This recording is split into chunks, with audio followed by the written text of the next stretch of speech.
Hello everyone and welcome back. This is Veteran Mountain Man on Preparedness Monday, and it's cherry season in the Pacific Northwest. Now, some of you may not be getting fresh cherries just yet because my listeners are all over the world, all over the US, and even in Canada. However, I today wanted to share with you a technique for taking those fresh cherries and turning them into something that is very delicious and that on the open market is quite expensive. Now, I don't know how many of you have tried dried cherries. I know Ocean Spray makes a product called Craisins, and they do a cherry craisin, which is basically just a dried cherry.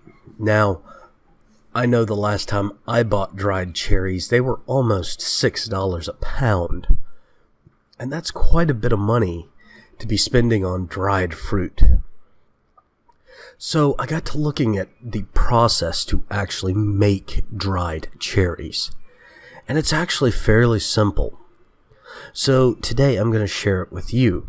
Now, be warned, the method that I'm going to be expressing here today does require a convection oven. That is a convection oven.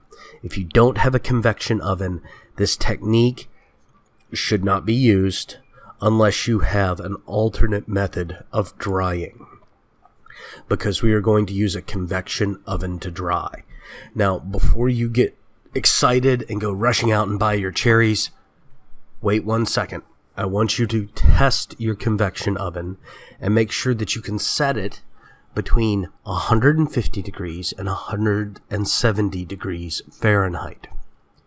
Okay, that's Fahrenheit. For my listeners in Canada, you'll need to do a translation. For my listeners in Europe, you'll need to do a translation. I cannot remember what it would be, but I think it's about 70 Celsius, but you'll want to check it. I'll have all of the information in the description down below. Anyhow, what you will do is you'll first get your fresh cherries. Don't get stuff that's been sitting around. If they're soft to the touch, they're good for this, okay? You need to get firm, fresh cherries. Now, you'll want to pit the cherries, and I myself use a cherry pitter. I use a cherry pitter because I do marmalades, I do pies, I do some other types of preserves. I use them in brewing, so I use a lot of cherries. If you don't have a pitter, don't worry. You can simply get yourself a metal straw or a small piece of metal tube that's big enough to take a cherry pit. Okay? I will leave a link down below to where you can get a cherry Slurpee straw. A metal Slurpee straw, so that you can actually get the right type of straw, because it's about the right size.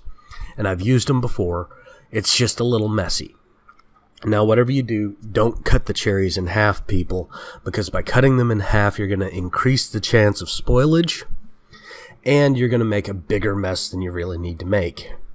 You'll want to pit the cherries whole and leave the cherries intact so that they dry better.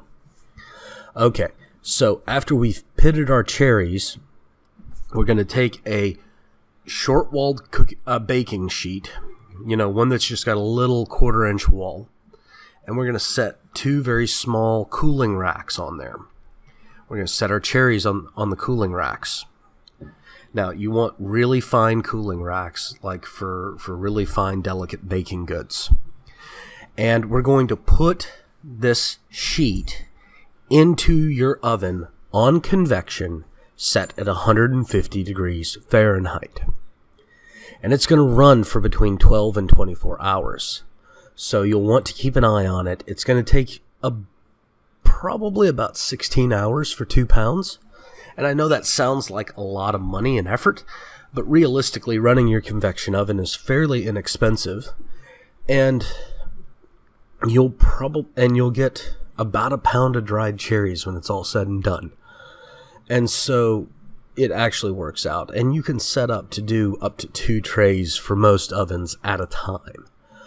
Just make sure you try to keep your rack centered in the oven itself so that you get maximum airflow around the fruit, because what we're doing is with that convection oven, we're circulating the air so that it dries the fruit instead of cooking it like it would on bake.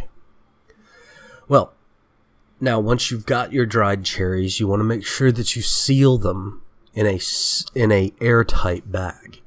Now, one way you can do this is you take a Ziploc bag and you put the cherries you want to seal in it, and you fill your sink with water. And what you'll do is you'll zip the Ziploc down, or the seal top freezer bag, and just leave a small opening at the end.